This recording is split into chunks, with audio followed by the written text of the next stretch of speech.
어제 강제구인 같은 거 생각이나 하셨어요? 전혀 생각하지 못해. 공수처 지금 현재 상황을 보면 정말 의사에 비하면 정말 실력 없는 의사가 네. 뭐 요란하게 막 그 환자를 수술대에 놓고 막 뭐 그 정확하게 진단도 못하면서 이 그 배를 갈라서 개복하면서 이게 뭐지 이렇게 요란하게 떨면서도 그러나 실속은 하나도 없고 오히려 후유증만 네. 남는 그런 모습을 보이고 있다고 생각을 합니다. 왜냐하면 어차피 강제 구인해봤자 윤석열 대통령이 또 그 묵비권을 행사할 게 불법뻔한데 네.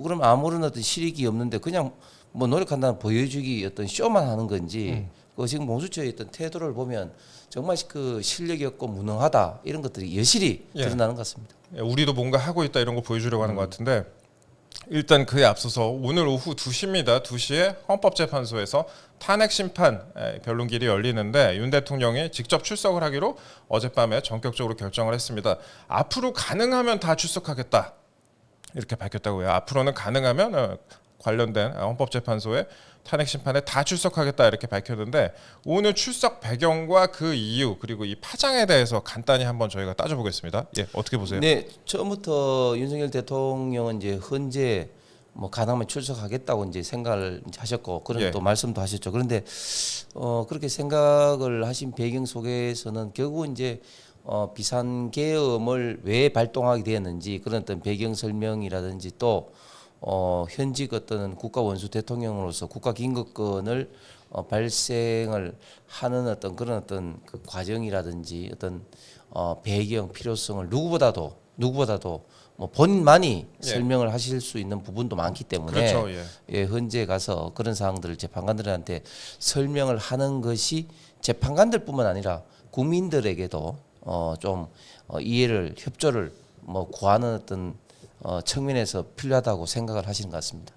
해서 나쁠 건 없겠죠. 일단 여태까지 뭐 드러나지 않은 내용들 그렇죠. 본인이 할 말도 있으니까. 그리고 뭐 여러 가지 이유가 있겠지만 또 그만큼 또 헌재 재판에 또 성실히 임한다는 그런 인식도 재판관들한테 좀 줄 그런 측면도 좀 있는 것 같습니다. 그리고 생방송은 아니어도 이제 이 길에 영상이 공개가 될 텐데 이 부분 역시 어떤 파장을 날지 좀 지켜봐야 될 것 같습니다. 저희가 생방송을 하면 좀 더 좋을 텐데 그 헌법재판소가 그래도 다음 날쯤에 영상을 올리더라고요. 그렇죠.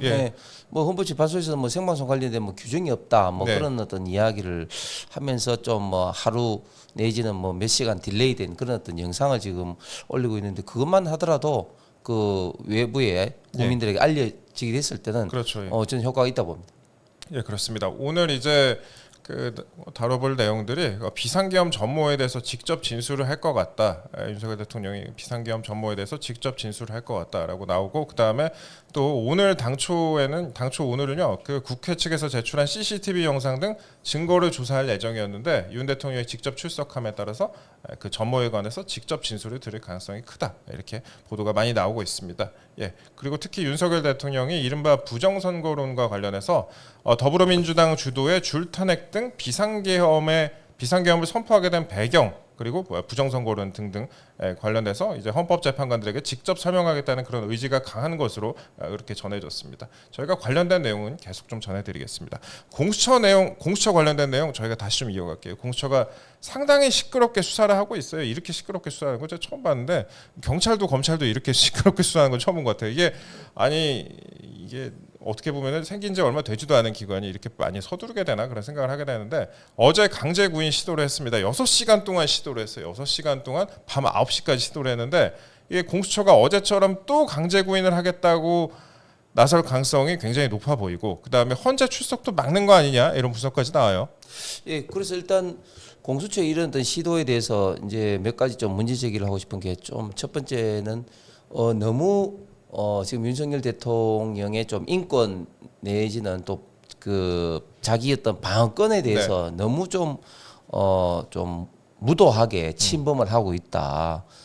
잘 아시지만 지금 윤석열 대통령은 지금 헌법재판소의 지금 탄핵 심리도 지금 이제 그렇죠, 받고 있는 그런 상황이고 그런 측면에서 그 정도도 시간 배를 할 수가 없나 그런 생각이 들고 또 두 번째는 사실은 지금 공수처가 수사를 할 필요성 내지는 효과가 전혀 없습니다. 왜냐하면 대통령께서 공수처의 이런 어떤 수사권을 인정하지 않는 가운데에서 어떤 그 묵비권을 행사하는 게 불을 뻔한데 그렇죠. 예. 자꾸 그 뭐 강제 구인 내지는 뭐 이런 어떤 시도를 통해서 어떤 본인들이 뭐 수사를 하고 있는 그런 어떤 모습만 쇼를 보여주는 어떤 그런 어떤 태도는 결코 좀 바람직하지 못할 것 같고, 그리고 마지막으로 지금 검찰에서는 공수처의 어떤 수사 자체를 인정하지 않고 있지 않습니까? 그렇기 때문에 윤석열 대통령이 만약에 공수처의 수사에 응한다 할지라도 또 검찰에 가서 또 해야 되는 거예요. 이게 뭐냐 이거죠.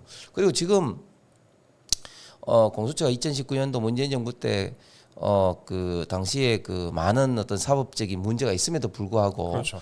만들어진 돌연변이적 그런 어떤 형사 어떤 기구인데, 사법 기구인데, 이게 공수처가 보면 그 어떤 사건은 수사만 할 수 있고 어떤 사건은 기소를 할 수 있고 어떤 사건은 수사 기소를 다 할 수 있는데, 이번 사건에 대해서는 수사 기소를 지금 다 하겠다고 지금 덤비고 있거든요. 그래 되니까 이거는 경찰도 아니고 검찰도 아니고 그 사법 이 체계에서 희한한 어떤 기관이 돼버린 거예요. 그러니까 무슨 말인가 하면 보통 사법 경찰 기관들 같은 경우는 수사는 하되 기소를 못 하지 않습니까? 그렇죠. 그런데 지금은 보면 또 영장을 청구를 한 검찰로서의 기능을 하지만 또 지금은 또 수사를 하는 어떤 사법도 경찰관 같은 이런 또 역할을 맞아요. 하겠다는 거예요. 그러니까 이 공수처가 지금 사법 이 대한민국의 사법 행정 체계에서 굉장히 지금 이제 문제가 돼 있는 돌연변이적 기관이기 때문에 다음 정권에서는 진짜 반드시 진짜 폐지를 진짜 해야지, 이런 식으로 두고서는 굉장히 문제가 이렇게 저렇게 많을 것 같습니다. 민주당에서도 폐지하겠다 이런 얘기하고 있으니까. 그런데 이게 그런 생각이 들어요. 헌법재판소에 오늘 윤석열 대통령이 출석을 하는데, 출석을 한다고 하면은 공처가 막을 수는 없는 상황이다 이런 식으로 보도가 많이 나오는데, 헌법재판소 끝나고 나면 공처가 다시 윤석열 대통령한테 이제 가자 뭐 이런 식으로 나서려고 하는 거 아닌지라는 생각까지 하게 하고, 뭐 헌재 앞에 와서 기다리려고 하지 않을까 이런 생각까지 듭니다. 그러니까 어제 국회 법사위가 열렸는데 이 법사위에 공수처장도 출석하지 않았더라고요. 그래서 그렇습니다. 지금 그 헌법재판소 일정 자체도 굉장히 지금 타이트하거든요. 아, 그렇죠. 예. 그럼 뭐 하루 종일 하고 또 이제 하루 쉬고 다음 날 막 이런 식으로 하니까 윤석열 대통령 변호인 측에서도 제대로 뭐 변론 준비도 지금 하기가 급급한 이런 어떤 시간대인데, 만약 여기에 뭐 공수처 수사까지 또 끼어든다면 네. 이거는 현직 대통령을 떠나서 한 사람의 인권까지도 지금 이제 너무너무 좀 침해할 수밖에 없는 그런 일정이라고 말씀드리고 싶고, 그리고 요즘 상황을 보면 정권이 바뀌지도 않는데 지금 민노총 내지는 또 민주당 좌파 진영에서는 마치 자기들 세상이 된 것처럼 지금 하고 있는데, 예를 들면 인권위원회에서 그 윤석열 대통령의 어떤 방어권 차원에서 인권 차원에서 뭐 권고안을 내려고 했는데 네. 그 인권위에 노조들 그리고 좌파 시민단체들이 몰려와 가지고 그 인권위 개최를 못하게 막았잖아요. 아하. 이게 참 과거에 문재인 정부 초기 때 그 만들어진 여러 어떤 가칭 어떤 적폐청산 기관의 어떤 인민재판 시기에 예를 들면 뭐 KBS 같은 경우 뭐 진미위 진실검의뢰위원회 뭐 이런 데서 막 사장이라든지 이사들, 예를 들면 KBS 강규영 이사 같은 경우 막 끌어내리기 위해서 막 그 집 앞에 가서 시위를 한다든지 학교 앞에 가서 시위를 그렇죠. 한다든지 예. 또 뭐 김밥 하나 먹은 그 버칼을 가지고 또 뭐 문제 삼는다든지 그런 모습들이 다시 재현되지 않나 참 우려됩니다. 그때 뭐 진실하고 적폐 같은 이름으로 많이 수사했죠. 네. 맞아요. 근데 물론 그 대통령 거리 상황이라는 점에서 뭐 신속하게 할 필요는 있지만요. 근데 피의자의 방어권 측면이 또 있지 않습니까? 근데 이게 탄핵 심판 역시 또 조금도 틀린 게 있으면 안 되고 정확하게 해야 되고요. 네. 이런 면은 또 어떻게 보십니까? 그렇습니다. 그 지금 현재 지금 일정도 보면 너무 타이트할 뿐만 아니라 지금 헌재가 그 대통령 그 탄핵 심리가 물론 뭐 중요하지만 그러나 법의 어떤 기본 원칙을 지켜가면서 해야 되는데, 헌재에서 지금 하고 있는 거 보면은 법의 어떤 기본 원칙도 굉장히 무시하는 게 많다. 첫 번째 무시하는 것은 일단 그 뭐 먼저 들어온 순서대로 하는 것까지는 모르겠습니다만은 최소한 어떤 그 가처분적 성격에 대해서는 그렇죠, 예. 좀 빨리빨리 좀 진행을 해야 되는데, 예를 들면 지금 가처분 낸 것들이 그 지금 한덕수 권한 대행에 대해서도 이제 했고 또 이정수 그 중앙지검장에 대해서도 했는데 그런 거는 사실 빨리 정리가 돼야 될 사항이거든요.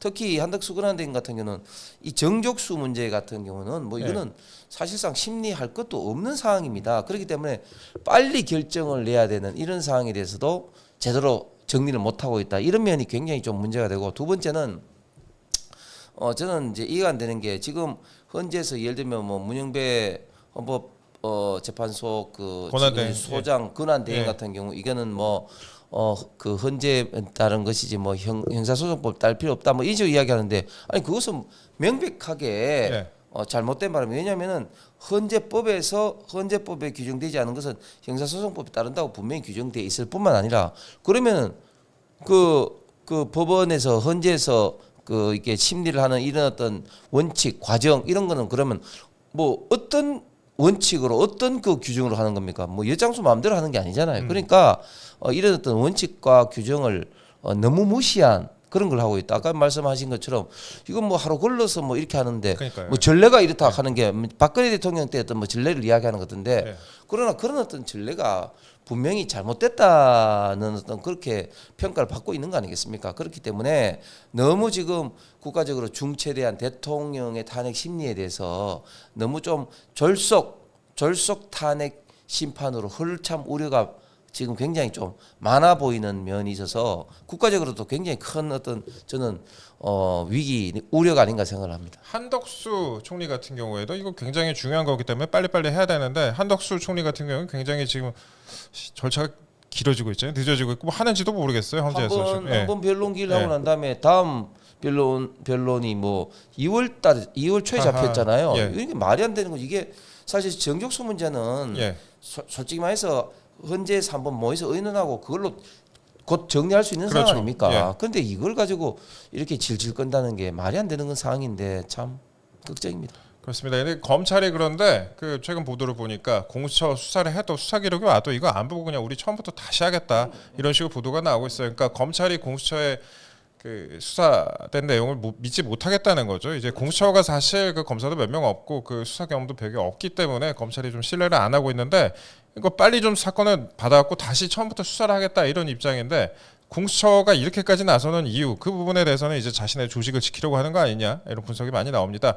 그리고 구인 대신 구치소에서 조사를 하려면 할 수도 있는데 물론 이제 이거에 대해서도 윤석열 대통령이 묵비권 행사할 수 있는 거지만 그런데 구치소에서 조사하는 것 대신에 아니 6시간 기다릴 시간 동안 저 같으면 구치소 갖고 6시간 동안 조사를 하려고 했을 텐데 조사를 하지 않고 강제 구인에 나서려고 했다 이런 부분에 대한 비판이 제기가 되고 있는 것 같습니다. 글자 그대로 뭐 강제 구인까지 할 정도로 뭐 노력했다 그런 어떤 보여주기식의 어떤 쇼에 저는 불과하다고 생각을 하면서 지금 구속돼 있는 상태에서 지금 최장 20일까지 지금 구속할 수가 있는데 지금 공수처와 검찰이 각각 10일씩 뭐 나눠서 쓰겠다 이런 식으로 지금 나오고 있거든요. 그렇죠. 이거야말로 정말 말이 안 되는 겁니다 이게. 그래서 20일 동안 뭐 그 부족한 부분은 뭐 수사를 해서 뭐 그 기소 여부를 이제 이 기간 동안에 판단해야 되는 건데 이게 10일씩 지금 뭐 쪼개기로 나눠 쓰면서 이런 식으로 지금 하고 있는 것은 이거는 명백하게 불법이다. 이건 나중에 재판에 가면은 크게 이제 문제 삼을 수밖에 없는 그런 부분인데, 근데 그것도 지금 현직 대통령에 대해서 이렇게 불법 부당한 대우를 지금 하고 있는 것이 참 지금 21세기 대한민국의 어떤 사법 어떤 그 현장이 맞나 참 의심스러울 정도입니다. 그 공수처가 뭐 이런 사례를 이제 놓고 얘기를 하고 있어요. 공수처가 그러니까 구속 피의자가 출석을 거부할 경우에 구속영장 효력에 의해서 조사실로 구인할 수 있다 이런 대법원 판례가 2013년에 있었는데 이걸 근거로 해서 윤석열 대통령도 구인할 수 있다 이렇게 보고 있는 것 같은데 이게 보통 보면요 그 해당 판례가 강제 구인을 하더라도 피의자의 진술 거부권 등 방어권이 보장돼야 한다 이렇게 나와 있어요 해당 판례에는. 그래서 이렇게 시도하는 것 자체가 강제 구인의 실효성이 떨어질 수밖에 없다 이런 해석이 많이 나오고 있습니다. 강제 구인을 하더라도 피의자의 진술 거부권 등 방어권이 보장돼야 되는데 윤석열 대통령의 경우에는 진술 거부권 또 이걸 넘어서 이 공수처의 수사권 자체가 없다고 판단하고 있기 때문에 이거는 이 판례를 과연 적용하는 게 맞느냐 이런 비판도 나오고 있습니다. 그런 상황이고요. 그 다음에 물리력을 혹시나 동원하는 거 아니냐 이런 관측도 많이 나왔어요. 어제 관련된 그 어떤 식으로 강제 구인에 나서려고 했는지 내용이 자세히 나오지가 않았거든요. 왜냐하면 내부에서 이제 전화를 할 수가 없기 때문에 변호인단도 뭐 전화를 할 수가 없고 그렇기 때문에 어제 어떤 일이 있었는지 정확하게 아직 드러나지도 않았습니다. 그래서 지금 그래서 그 공수처에서 대통령에 대해서 뭐 변호인단 이외 뭐 가족까지 지금 이제 접근 제한이라든지 그렇죠. 뭐 그 이런 걸 얘기죠. 지금 예. 하고 있습니다. 그렇기 때문에 지금 내부에 일어난 사항을 뭐 100%알 수는 없지만 전반적인 어떤 이런 과정을 보면 공수처의 어떤 과잉 수사로 인해서 윤석열 대통령이 어떤 국가 원수로서의 기본적인 어떤 그런 어떤 그 예우도 못 받을 뿐만 아니라 기본적인 좀 인권조차도 굉장히 지금 많이 좀 침해를 지금 받고 있는 이런 좀 상황인데 과연 공수처가 이렇게 해서 얻는 어떤 실익이 뭔지 예. 저는 참 그 공수처에 대해서 비판을 하지 않을 수밖에 없고 다시 한번 이런 어떤 돌림매니직 성격의 사법 기관을 만든 문재인 정부와 그 민주당은 결론적으로 이 부분에 대해서도 상당히 책임을 질 수밖에 없다, 비판을 받을 수밖에 없다고 지금 이제 말하고 싶은데, 근데 또 본인들이 만들어 놓고 또 본인들도 불만이 있어서 뭐 폐지해야 된다고 이런 이야기를 하니까 참 웃기는 이야기입니다. 그러니까 공수처가 그 아까 말씀하셨다시피 그 가족과의 접견 제한 조치까지 지금 했어요. 이거 어지간하면 안 하는 겁니다. 그 조폭 같은 사건이나 아니면은 뭐 공범이 굉장히 많은 사건인데 이제 관련된 공범들이 뭐 구속이 되지 않았거나 뭐 이거 어지간하면 안 하는 사건인데 그 가족이라고 해봤자 김건희 여사하고 어머니밖에 없는 것으로 알고 있는데 이거를 접견 제한 조치까지 한다. 이거에 대해서 비판이 많이 제기가 됩니다. 이게 방어권 최소한의 방어권 그리고 또 인권도 보장을 하지 않고 있다는 비판이 제기가 돼요. 그 윤갑근 변호사가 이런 얘기를 했습니다. 이재명 대표와 조국 전 대표에 대해서 법원은 범죄 혐의가 소명되나 증거인멸의 우려가 없다라는 이유로 구속영장을 기각을 했는데 유독 대통령에 대해서는 증거를 충분히 확보했다고 하면서도 증거인멸의 우려가 있다라는 모순되고 편향된 논리를 적용하고 있다. 그러니까 잣대가 서로 다르다는 거예요. 예. 네, 그렇습니다. 지금 그저께 그 서부지법에서 구속영장을 받아들이면서 예. 증거인멸에 뭐 우려하는데 아니 현직 대통령이 자범 수준도 아니고 뭐 증거를 어떻게 인멸을 하려고 하는 건지 어떤 판단으로 뭐 우려가 있다고 판단한 건지 참 모르겠는데 지금 김용현 장관을 비롯해서 군 어떤 수뇌부 경찰청장 관련 지금 비상계엄과 관련된 모든 사람들이 지금 현재 그 감옥에 지금 구속돼 있는 그렇죠, 상태고 그리고 관련된 또 이미 뭐 수사 기록이라든지 뭐 물건이라든지 이런 게 지금 현재 다 지금 확보된 상태 아니겠습니까? 그런데 무슨 증거 인멸의 우려가 있다고 판단하는 건지 참 이해할 수가 없고 또 방금 뭐 그 이동혁 기자도 말씀하신 것처럼 그 이재명 대표하고 그렇죠. 비교를 하면 당시에도 그 유창훈 2023년 9월달에 중앙지법의 영장 담당 판사가 범죄 사실 특히 위정교사 관련된 것은 소명은 되지만 뭐 야당 대표로서의 사회적 지위 뭐 이런 걸 고려해서 예. 영장을 기각했는데 야당 대표보다 수십 수백 배 국가적 영향력도 더 크고 그 다음에 또 사회적인 어떤 책임도 더 큰 국가 원수에 대해서 현직 대통령에 대해서 그 증거 인멸했던 우려를 가지고 구속영장을 좀 발부했다는 게 참 안타깝고 참 그렇습니다. 그런데 최근에 보도를 보면 그 윤석열 대통령 지금 어머니께서 굉장히 좀 뭐 위독하다 네. 뭐 이런 어떤 보도도 나왔는데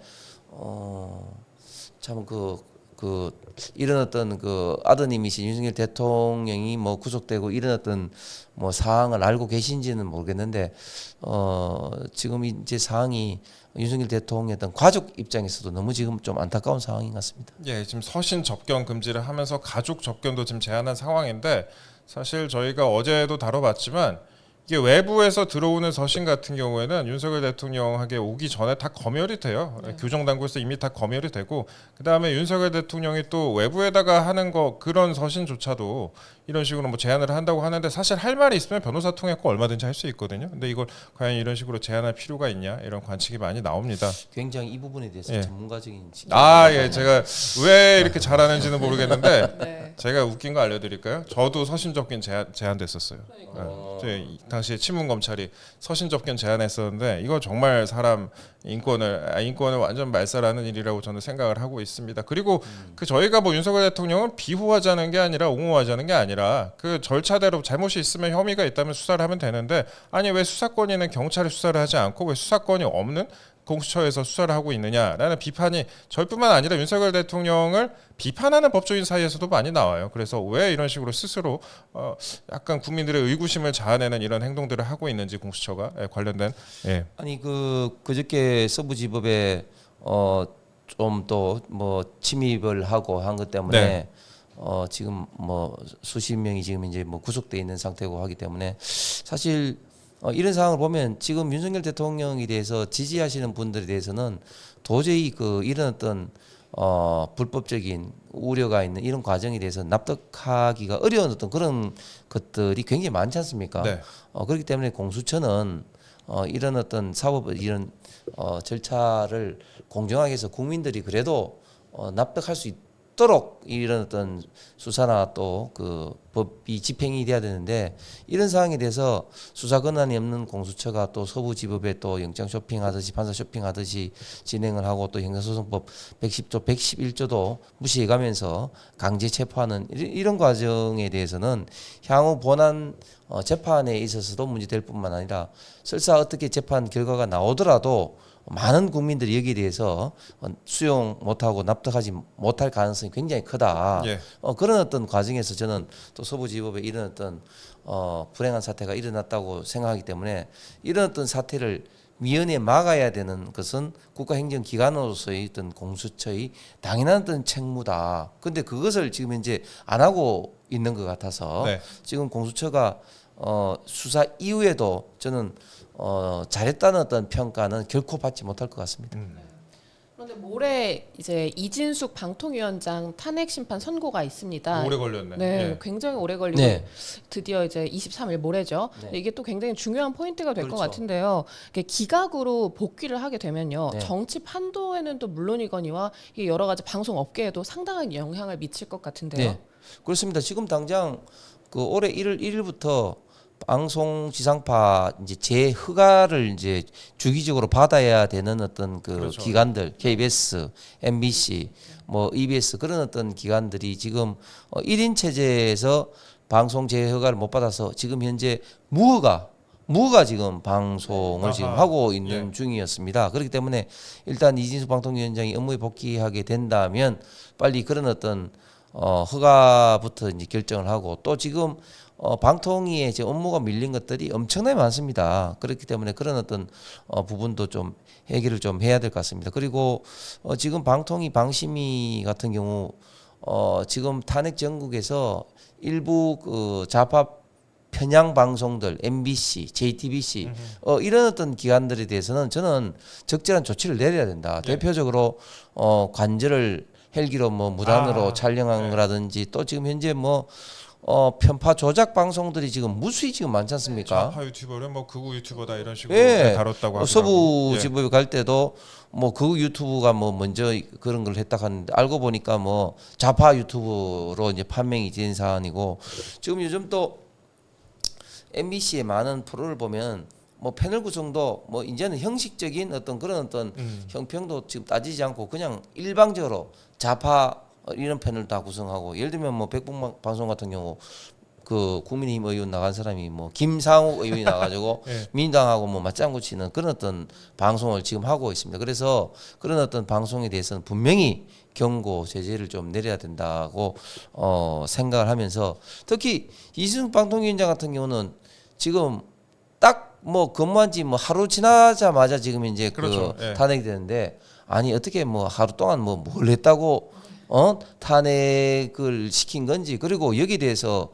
왜 이렇게 또 헌재에서 시간을 질질 끌면서 이렇게 결정을 하게 됐는지 이런 부분에 대해서는 참 헌재도 참 아쉬울 따름입니다. 일한 게 하루밖에 없는데 하루 만에 탄핵당했는데 그거를 다섯 달 동안 지금 결론을 안 내리고 이제야 나겠다는 거에 대해서 국민들이 좀 많이 실망할 것 같습니다. 그리고 그 방송사 얘기를 하셨는데 저도 그 토론 프로 봤거든요.